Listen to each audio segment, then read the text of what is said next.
ESPN. Here we go. They didn't do my window capture, bro. Chat. Whoever my editor is, he's fired, man. He's so gone. Let's see. Here we go. Bang. He's so gone, bro. Look at that. There we go.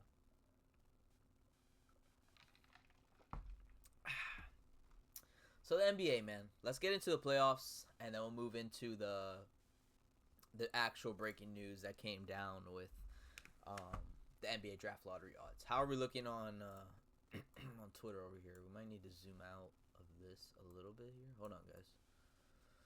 I don't know how well you guys can see that, but man,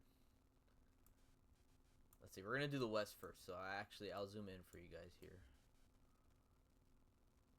You guys should be able to see that, bro. If not, tough. Hopefully you guys can see that. If let me see here on stream, on actual stream. I don't even think you can see this here. So let me actually zoom in a little bit as well.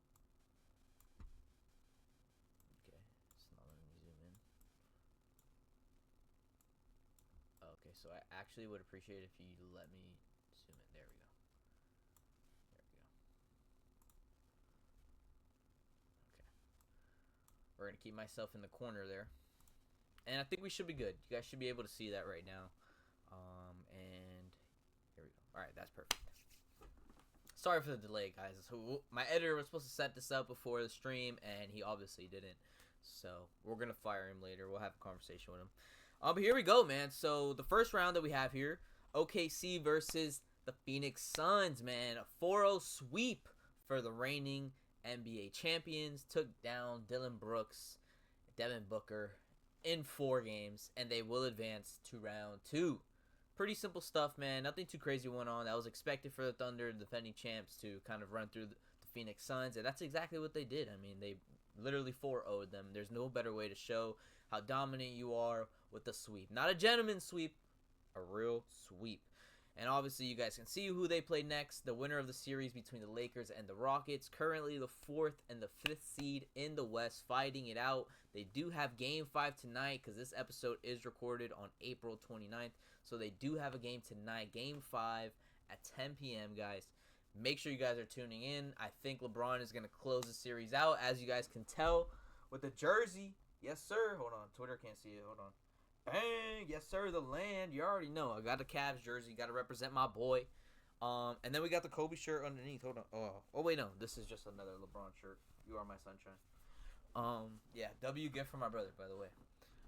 But yeah, so we got the Lakers and the Rockets. We're hearing maybe Austin Reeves might be able to return tonight. He is a game time decision, so we still don't know as of this episode recording. It's not official yet, but he could be eyeing a return tonight. If not tonight, then obviously that sets up higher expectations for Game 6, assuming the Lakers do not close it out. But I also did see some reports that Luka Doncic is not expected to come back in the second round, even if the Lakers do advance. So the Lakers could be in some trouble. I don't know if they can get past OKC without Luka. It's one thing to have LeBron and Austin Reeves, or it's one thing to have LeBron. It's one thing to have LeBron and Austin Reeves, and then it's a whole other thing to have all 3 of them. And if you're not going to have them in that series versus those guys, I don't know if the Lakers can pull it out. I think they can probably steal a game here, just because, it's LeBron. He's not going to go down super easy, but it's not looking good for the Lakers right now, even if they do advance. Hopefully, they do advance tonight. They get a little bit of time off, and then they go battle OKC. I mean, it really does suck that Luka Doncic had to get hurt so close to playoff time, especially when LeBron is quite possibly in his last year. So this could be his last go-around, and for him to at least not make it to the championship, in my opinion, would be kind of like, damn, like he almost had it, Anyways, though, that's enough of that one. So then the next series that you have, which is one of the closer series as of right now, because there was a 3-1 lead that Minnesota had, but after Anthony Edwards went down, after Dante DiVincenzo went down, there's been a lot of chance that shifted to the Denver Nuggets because they had taken another game. They brought it down to 3-2 or a 2-3 lead versus Minnesota. So if they can close out back in Minnesota, force a Game 7 on their home court, it's quite possible, especially because Dante DiVincenzo, I think he tore his Achilles. Hopefully he can, be ready for next season. We also wish him a speedy recovery, of course. But Anthony Edwards also is going to be out for a couple weeks, so he might not return for this series at all. And even if they do advance, he might miss the first game or two versus San Antonio, assuming, they advance. But it's not looking good for Minnesota right now. Denver could make a run in it. Obviously, these guys have won the NBA championship before, so they are what's it called? They are not shy of the moment. They've been in a big moment. They've got their dues. They've won a championship. They can get it done if it's anybody in the NBA right now, the Denver Nuggets. So we'll see if they can pull out a Game 7 win or a Game 6 win to force a Game 7 to possibly win that and advance to play San Antonio. Which brings me to the last series in the West, the Spurs and the Trailblazers. Another series that ended not too long ago. San Antonio with a gentleman sweep, 4-1 versus the Portland Trailblazers. Not really much to say. Hopefully, did Wemby come back for that last game? I think he might have. Oh yeah, I think he did. Oh, there he goes. Nice. So Wemby's already back. I know he was out with the concussion the game before.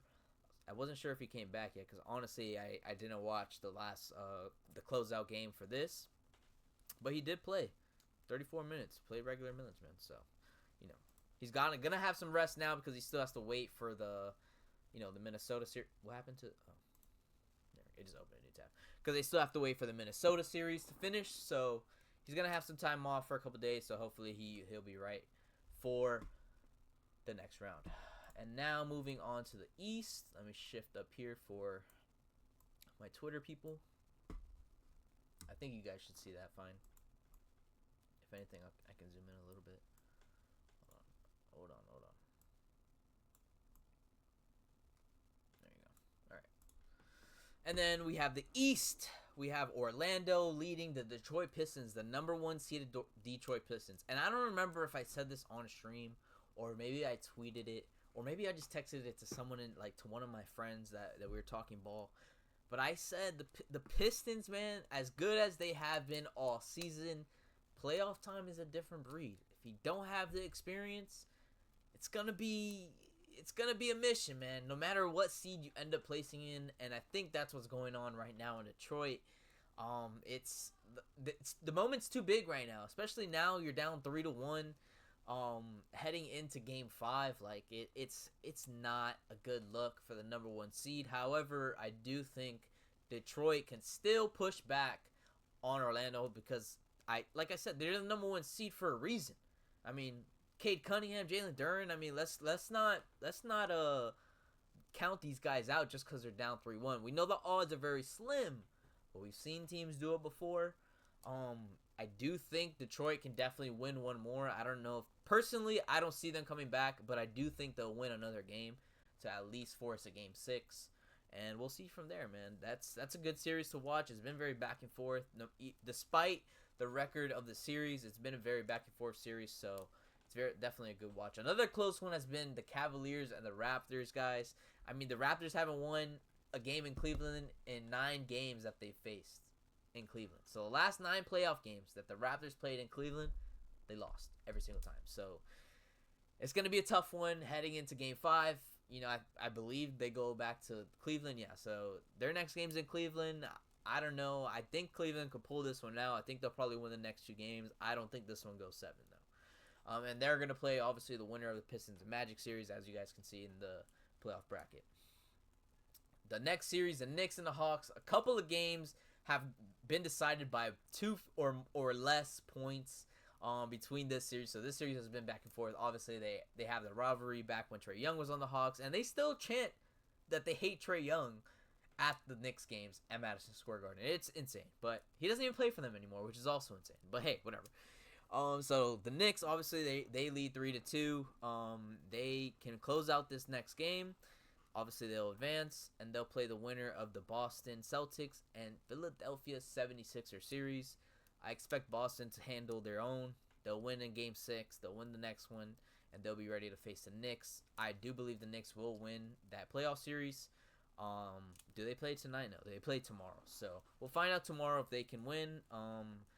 And we'll also know if the Celtics can close it out in Game 6 tomorrow as well. So that's your East and your West playoff bracket for the NBA playoffs. A couple of other NBA news that I wanted to get into was about Tyler Herro. So let's move over to, where's my mouse at, guys? Here we go. Let's move over to Twitter. And this is a tweet that I saw circulating on Twitter, right? So apparently after asking around, I get a strong sense that Tyler Herro and the Miami Heat are heading for a divorce this summer, one way or another, reported by Greg Slavander.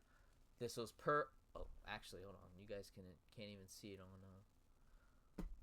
Let me move you guys back over here. There we go. And then over here, let me move you guys. Dang. All right, let's do that again. Let's do that again, chat. Hold on. Let's actually zoom out just a little bit. All right. And here we go. And actually, wait, hold on. But you guys, or I don't think you guys are gonna be able to read it if I put it zoomed out like that. Hopefully you guys can. If you can't, let me know in the chat and we'll mess with it again.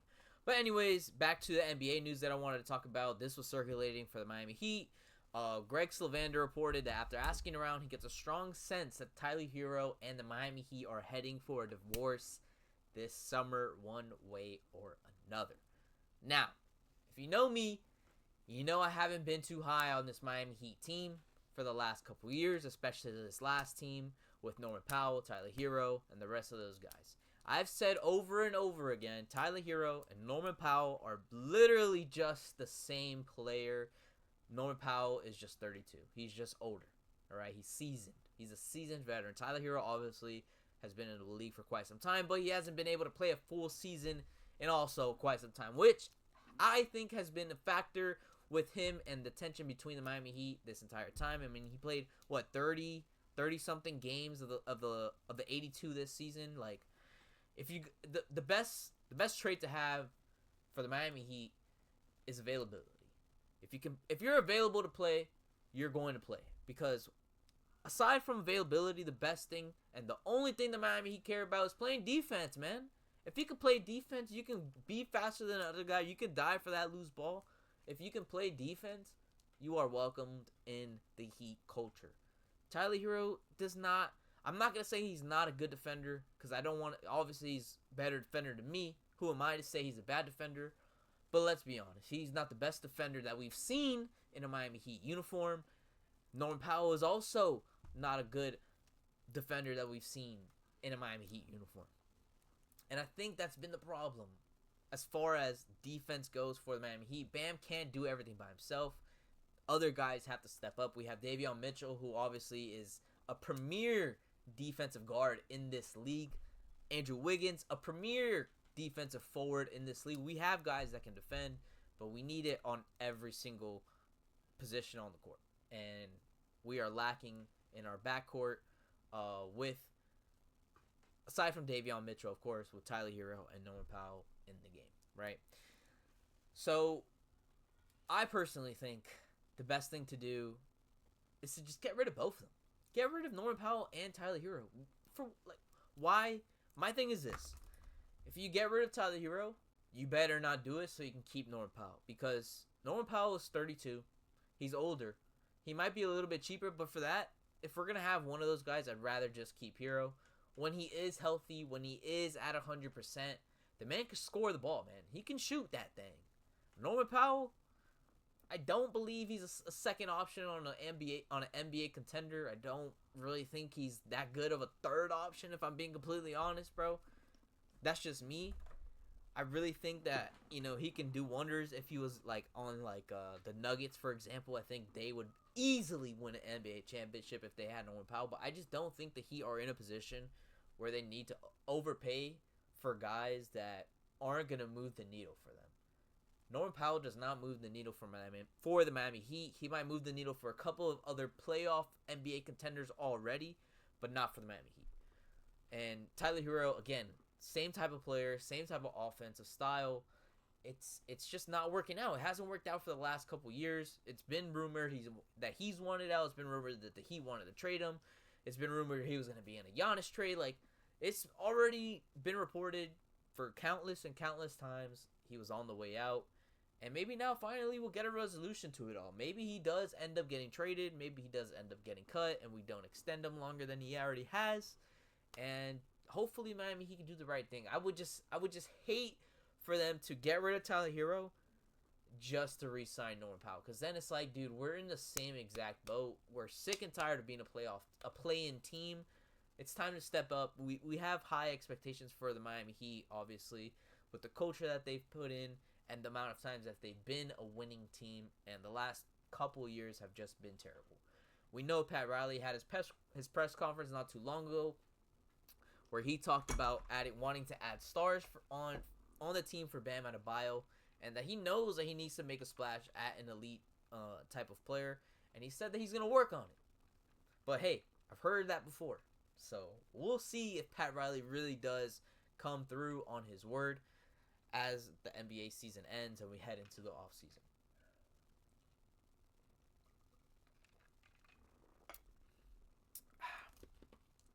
Sorry, man. When we talk about this Heat team, bro, it just gets me riled up because, like they're so much better than they are right now, and it just really bothers me.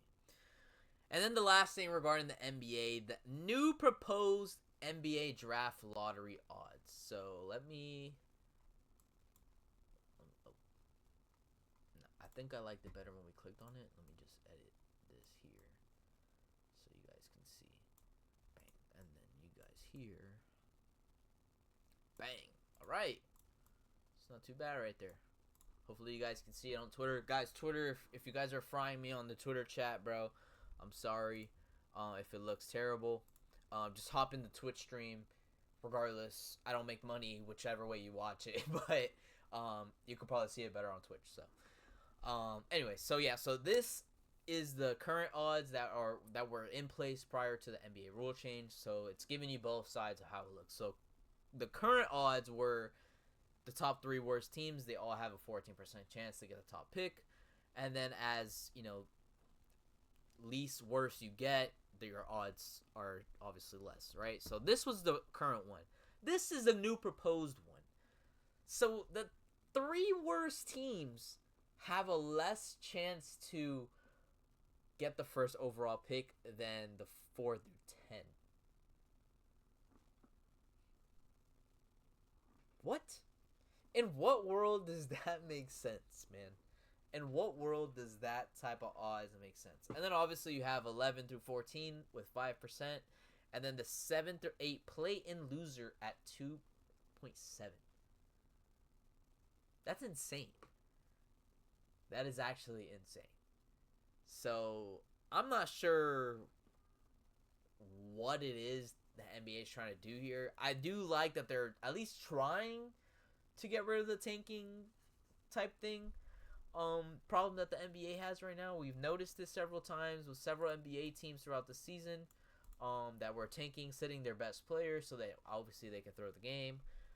Personally, I would just say give 1 through 10 the same amount of odds to get the first overall pick, and then make 11 through 14 maybe like 3% lower than 1 through 10. So for example, like just make it all like what's the math on that? 14. Make it like, I don't know, like 8% from 1 through 10, right? And then 11 through 14 just make it like 6% or something. Like that way everybody's pretty much, you get the same amount of odds. It doesn't matter how much you lose or not. You can be the 10th worst team in the NBA, you're going to have the same chances. I think if you just make everybody's chances closer to the exact same, I think it cuts tank. Because, like, if you're already going to be 1 through 10, and you're going to be in the same percentage, you know, to get the first overall pick as 10 other teams, it doesn't really incentivize you to be the worst team, because regardless, your status doesn't matter. I mean, your chances doesn't matter because it's the same 1 through 10. I hope I'm making sense here. If I'm not making sense, let me know, guys. Sometimes I ramble a lot, so let me know. But yeah, I think it's a step in a direction. I don't necessarily think that it makes sense to make 4 through 10 higher than the 3 worst teams. I think it makes more sense if you just make them all the same. But hey, I don't work in the NBA. That's Adam Silver, and that's his problem. And then one of the other things that I wanted to show you guys was FIU basketball. Like I mentioned earlier, that's it for the NBA. By the way, guys, we're done with the NBA stuff. So with NBA basketball, with FIU basketball, we have 2 new articles that I want to kind of show you guys. I might have to move you guys here. That's fine. The first one is obviously the transfer portal tracker for FIU. If you haven't been keeping up with Sportswithseb, in the off time between the first episode that we put out of the new series, between then and the last episode, I've done a lot. I've been covering FIU sports for quite some time now, working with Lemon City and working with Pause Up, and so Lemon City is one of the people that we write for, or that I write for, and this is the FIU men's transfer portal tracker that me and Ricardo have put together. I took that picture, that's why I said Sportswithseb there, but yeah, so we have a couple of incoming players. I don't think the article was this in depth when we started it on the 16th on the last episode. So let's go over. So we have Noah Mendy from Daytona State. This is one of Joey Cantin's guys. Joey Cantin's. We're going to figure out how to pronounce it right now. We don't ever want to mess that up in front of him because we're probably going to see him a lot. Let's see how to pronounce his name. Oh my god. What's our time right now? 33 minutes? Damn, we haven't even gone to the NFL, bro. This is going to be a long episode.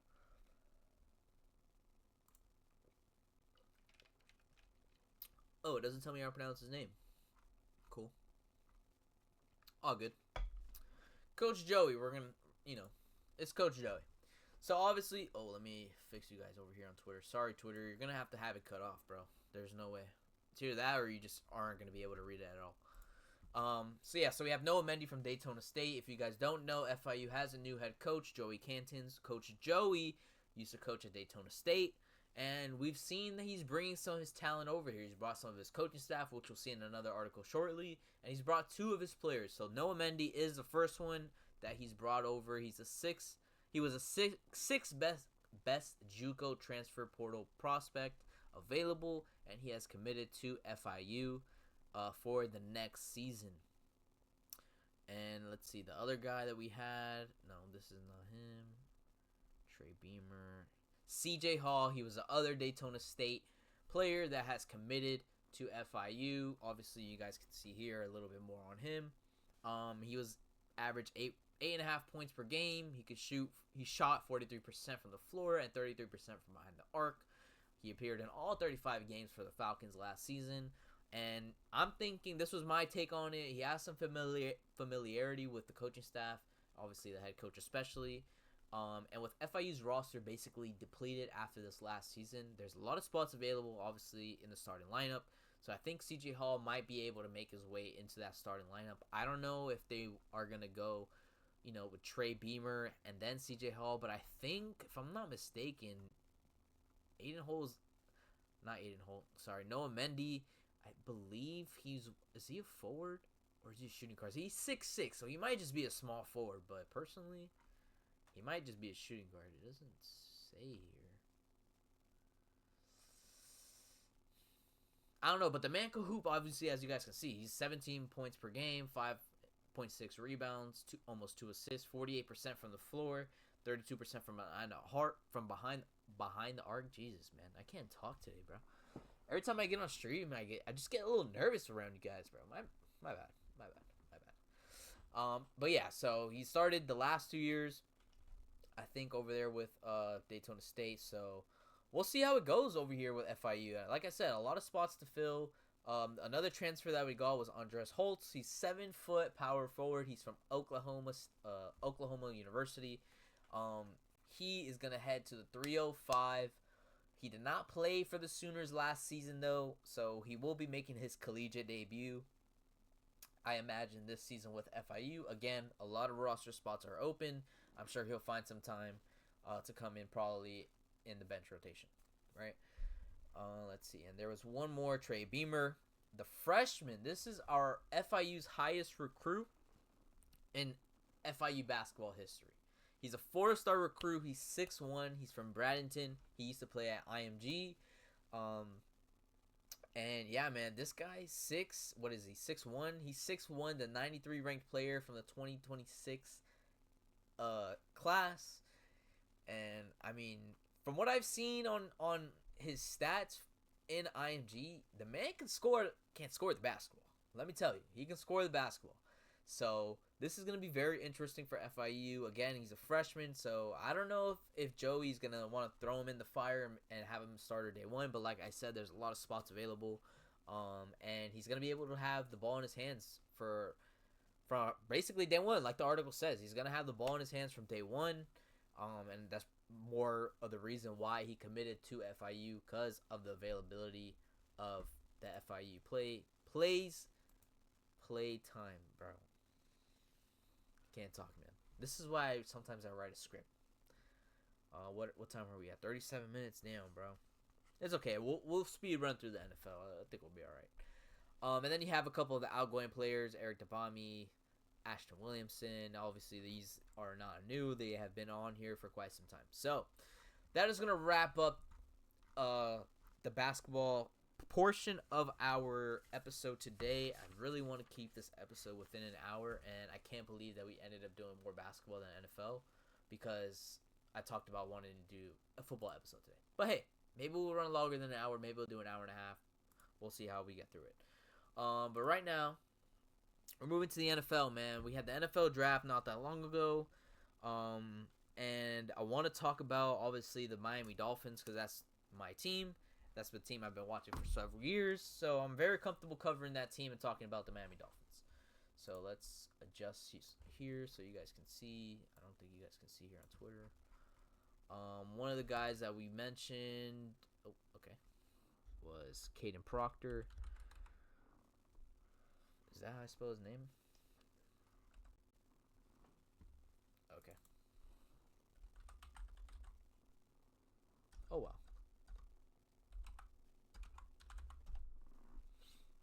I don't know if I posted the video. Oh, here we go. So, yeah. So, as you guys can see, with the 12th pick of the NFL draft, the Miami Dolphins selected Caden Proctor, the offensive tackle from Alabama. I put offensive tackle, but I'm pretty sure he played guard over there. But, to each their own, whatever. But, yeah, man. So, we drafted Caden Proctor out of Bama. He's our 12th overall pick. The Miami Dolphins had the 11th overall pick in the NFL draft and traded back one pick with the Dallas Cowboys, which they ended up taking. I think they took on 2 third-round picks just to move back a spot, which, looking back on it after the press conference of the first round, our GM, John Eric Sullivan, literally said that Caden Proctor was going to be the Miami Dolphins, draft pick no matter what. Dude, I really want to... Oh, there we go. He was going to be the Miami Dolphins draft pick no matter what. So everybody's saying, oh, we should have had Downs. We shouldn't have traded, because the Cowboys traded up to 11 to take Caleb Downs, by the way, which is the pick that I wanted the Dolphins to draft, because we need a safety really bad. But hey, I guess, football is won in the trenches.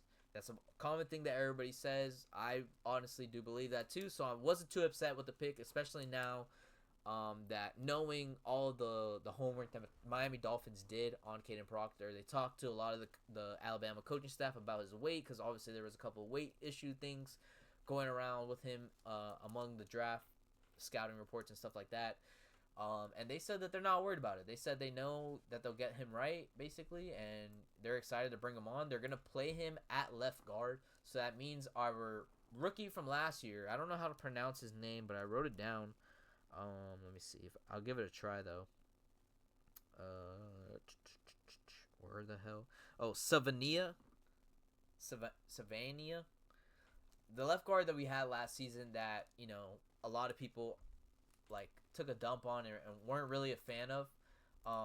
They're gonna move him to right guard, which is what he played in college. So it could work out because now he's gonna be in a position that he's familiar with. And, obviously left guard and right guard, a lot of people say they're the same thing. They're really not. They do have a lot of similar things that go on in that position, just because you are a guard, so their main objective is more or less the same.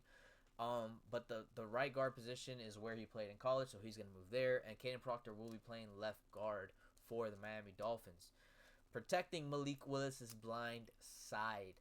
Okay, guys, so that's very important to keep in mind. Our left tackle is Patrick Paul, so that we're going to have 2 6'7" guys. 6'7", sorry, my bad. We're going to have 2 6'7" guys that are going to be lined up next to each other, protecting Malik Willis's blind side. And I believe that was one of the biggest things for the Miami Dolphins heading into this draft was we did pay money for a quarterback. We paid money for Malik Willis to be our starter for the next 2 years. And in order to see what he really has, you got to protect him. And I think that's what the Miami Dolphins' philosophy is right now. Protect the quarterback, get him some help in the trenches, the skill positions. Eventually we can find a gem in the draft. We can draft a couple guys. We have a couple free agents that we picked up. But that's in due time.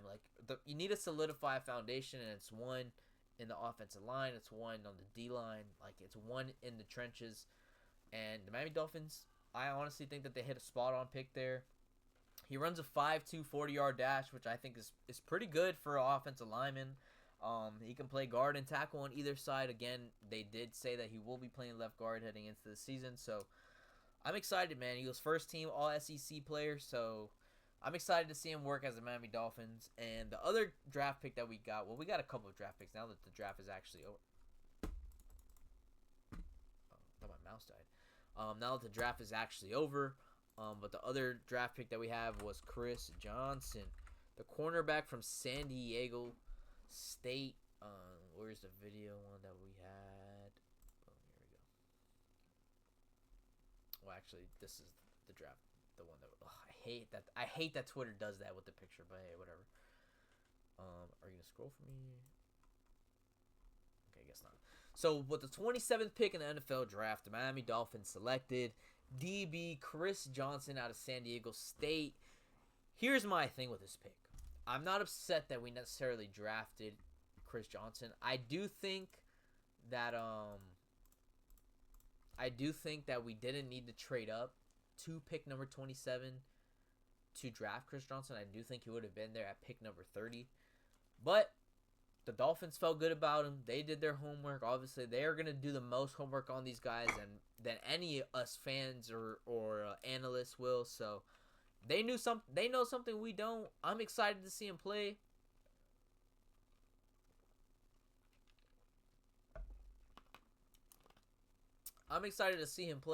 He runs a 4.4 40-yard dash, so the man has some speed on him. He's over 6 foot. I believe he's 6'1" from the report that I saw. A couple things to note. He obviously can play corner, and he can play in the nickel, which is something that Dolphins Miami really do need. I mean, we had Bobby McCain, who was probably our best nickel corner that we've had in quite some time, considering what we've had before in previous years. I'm not saying he's the best nickel for Miami Dolphins history, guys. Don't come for me in the chat, okay?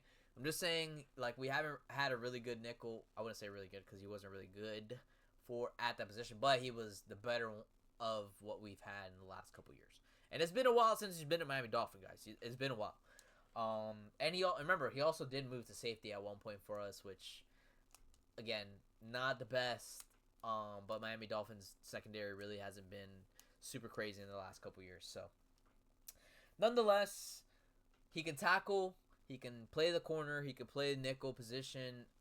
He gets it really sticky in man coverage, which I think is huge because I know the Miami Dolphins love to blitz, man. They love to blitz here and there, and I think when you go into man coverage, obviously you need to be able to defend your receivers for at least 2 to 3 seconds, bro, before the quarterback really just dumps it off to someone or hits someone on a route. You got to be able to stay on them, and I think Chris Johnson does a very good job at that. I've seen some of his tape on Twitter. I've seen some of his tape on YouTube. Very good corner. I love the pick. I just don't think we needed to trade up to draft him at 27. I think he would have been there at pick 30. Let me see here. What else do I have here? So a couple guys that the Miami Dolphins missed or passed on in this NFL draft, which now that I think about it, let me just pull it up for you guys. So we are all looking at the same thing.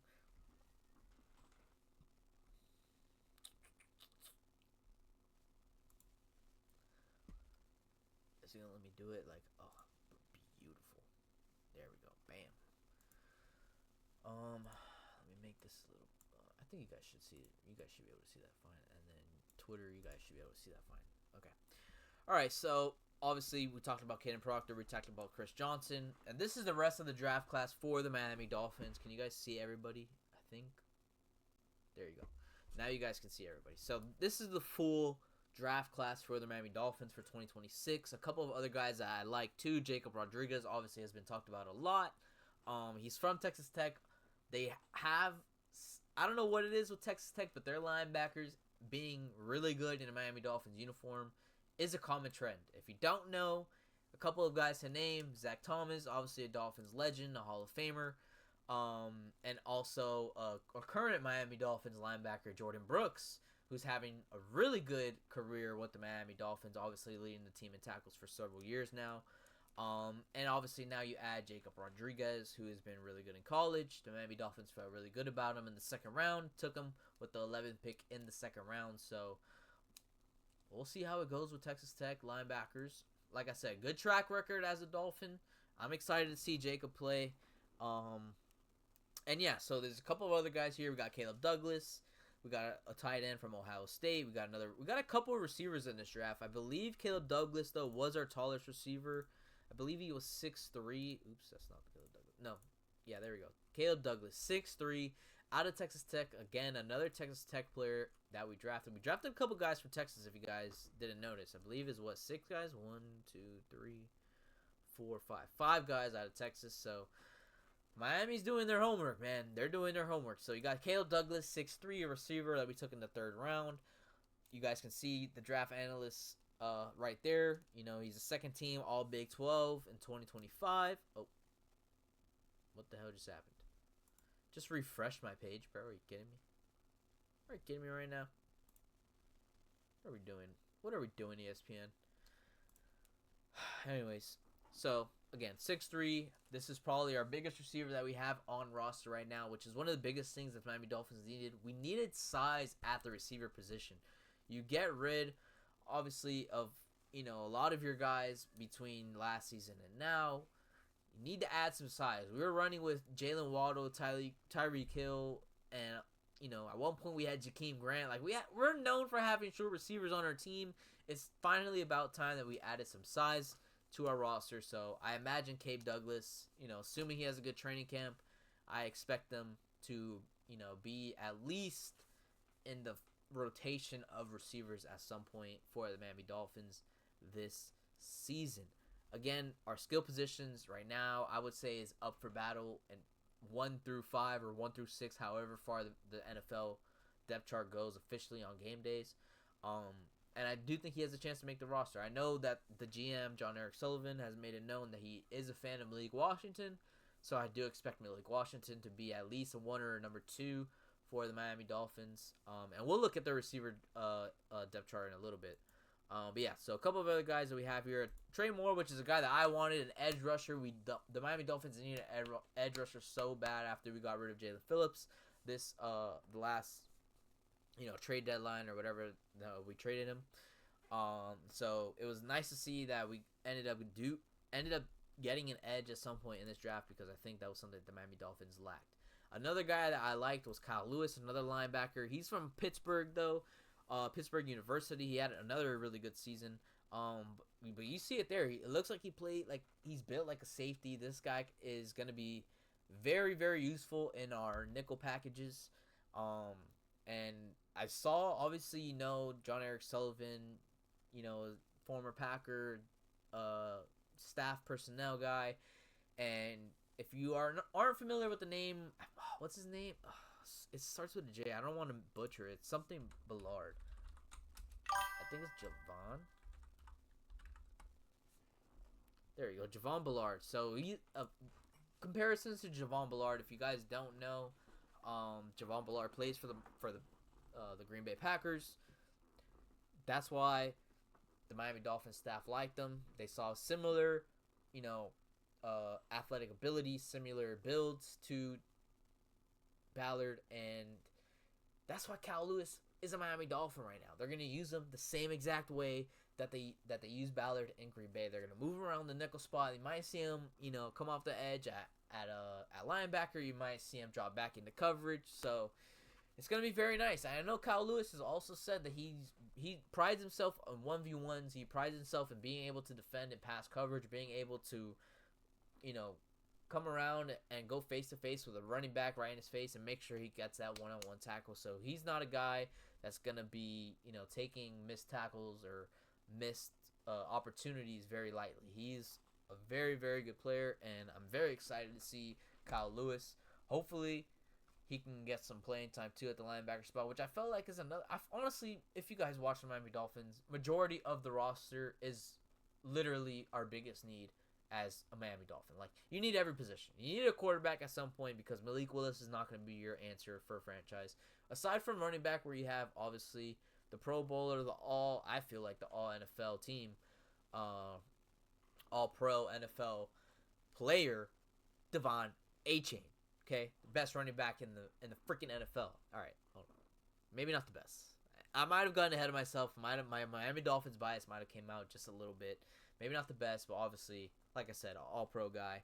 And I think other than that position, and obviously maybe the quarterback position because we just paid Malik Willis, but like really every position is really up for grabs right now.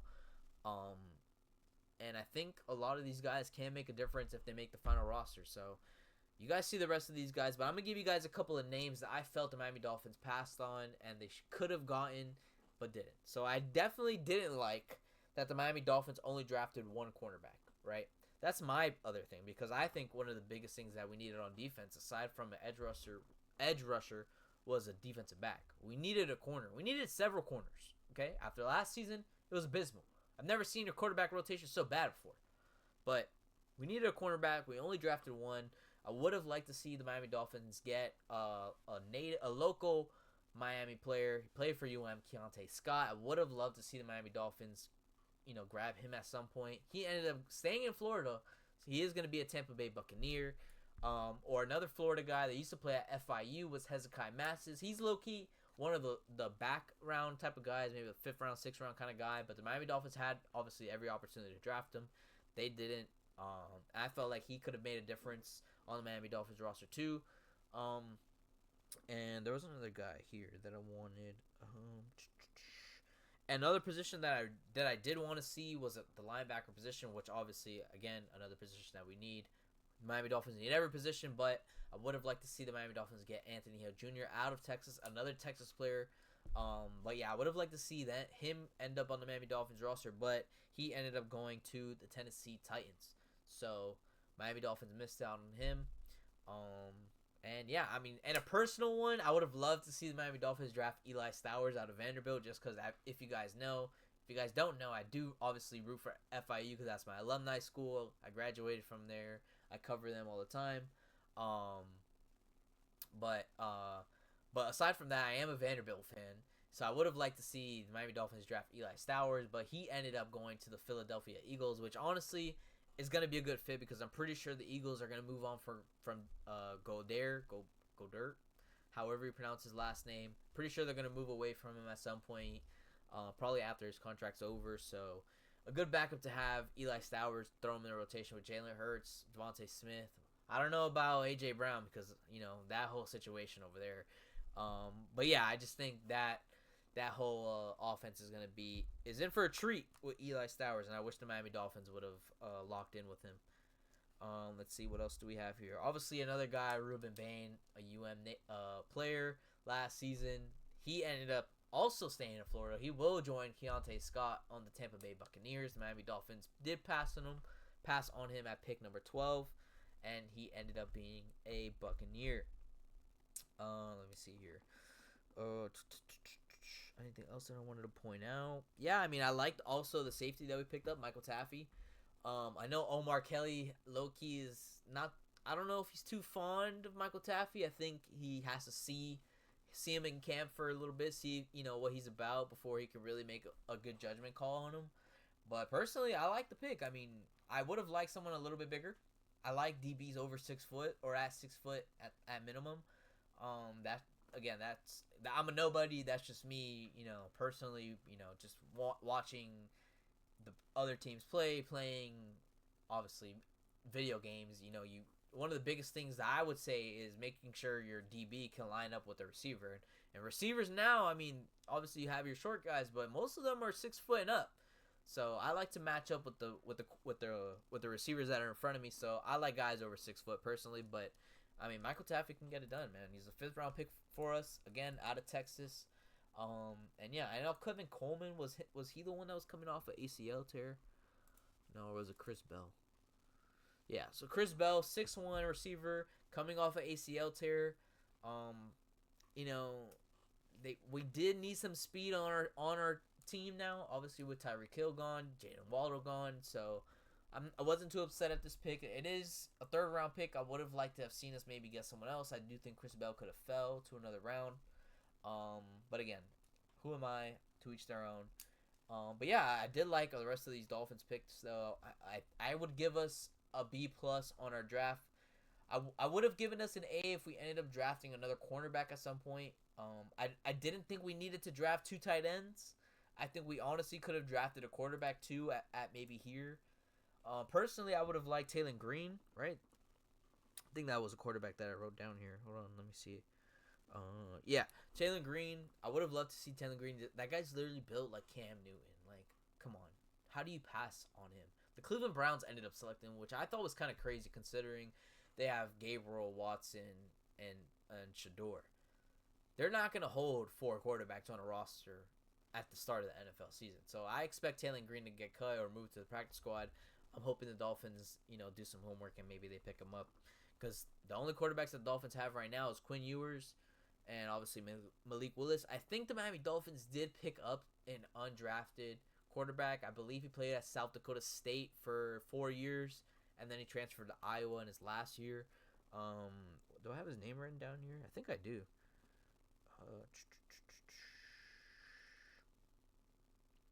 I lied. I don't.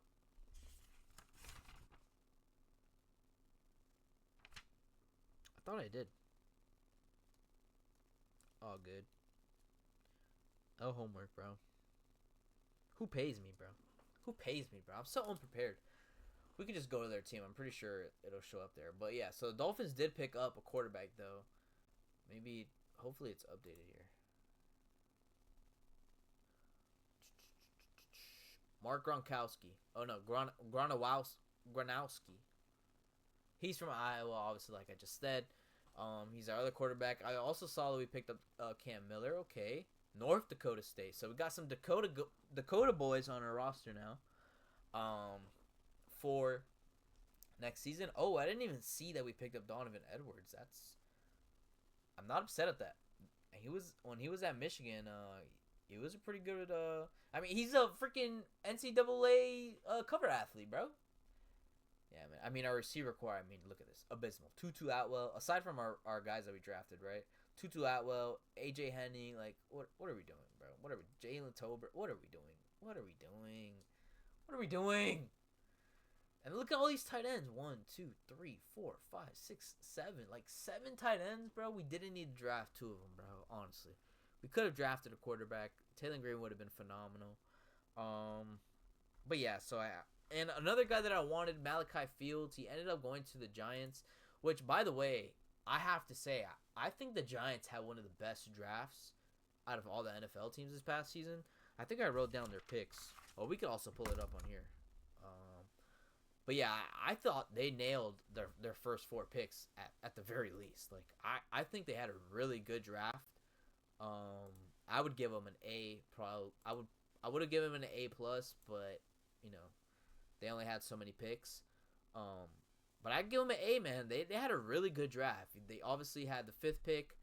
They ended up taking Arvell Reese, linebacker, one of the top prospects in the NFL draft out of Ohio State. They ended up taking Francis Moagai from UM. this was a guy I was hoping the Miami Dolphins would trade up for and take. Obviously, they didn't. And I was also hoping that he would kind of fall after he fell out of the top 7. I was like, okay, maybe he can fall to us. But the Giants ended up having that pick because of the Dexter Lawrence trade. And, yeah, so that's how they got that. And then the second round, they took Colton Hood, known for his hood celebration. If you don't know, he, after he has a past breakup, he throws an imaginary hood on. Obviously, it's dope, a dope celebration considering his last name. Like, that's insane, Sully to come up with. So I thought that was pretty cool. But yeah, so obviously they nailed that one. And then Malachi Fields, another guy that I wanted the Miami Dolphins to get because again, we needed size, bro. And obviously, you guys can see here, he's 6'4". He's 6'4". I believe he runs a 4.5 or 4.51, if I'm not mistaken. I don't think I have it written down here. And then obviously you have J.C. Davis, a great run blocker, by the way, 6'4" out of Illinois, so another good pick there. And then you have a linebacker, Jay Kelly, 6'2", out of BYU.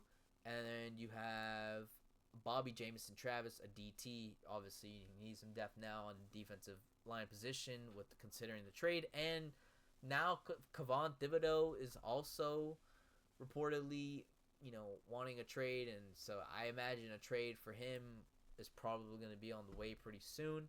If you take a look at their depth chart at the moment, let's see, is he on here?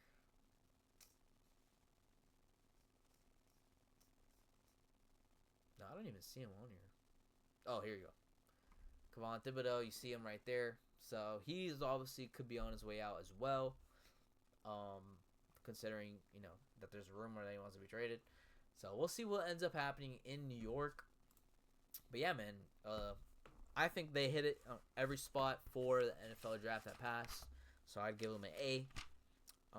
And I really don't have anything else. I think I mentioned all the guys that I think ended up in great teams. Ruben Bain for the Bucks. I think he had a really good, ended up going to a really good team. The Bucks defensive line, very depleted. Let's go to their roster so you guys can see, or so we can see. Because I know one of their defensive linemen, could be on his way out pretty soon. And yeah, so you see here, automatically they have him, starting over there. So, Vita Vea, how old is he? 31. I don't know how long defensive tackles usually play. I usually see him go away, or not go away, guys. You usually see him retire around 34, 35. So, we'll see how that goes. But you have Ruben Bain, obviously, now playing for the Bucks. You have Keontae Scott, which is another guy that I mentioned I wanted to see the Dolphins get. He is also a Buck. Eli Stowers for the Eagles, again, a really good fit. I do think at some point he will take that starting role. Hezekiah Masses for the Raiders. Again, Raiders are in rebuild mode, so I do think Hezekiah Masses, I don't know if he'll be a starter day one. I don't think he is a day one starter, but I do think he does provide some nice depth. I've seen him play at FIU for a couple years, so I've seen him play, man. And the man can play corner. The man can play corner. I will say that. He can tackle. He's not afraid to get low and hit somebody, so he's a good depth piece to have. So that's a good pick for the Las Vegas Raiders. I do think that they ended up winning with that pick, considering they drafted him so late as well. Malachi Fields, again, another guy, 6'4". He's going to go play for New York with Jackson Dart. He's going to be opposite side of Malik Neighbors. That offense is starting to form. Again, they took an offensive line to protect Jackson Dart. As you guys know, Jackson Dart is known for running and getting his head in concussion protocol. So I think the Giants are trying to help with that and minimize that.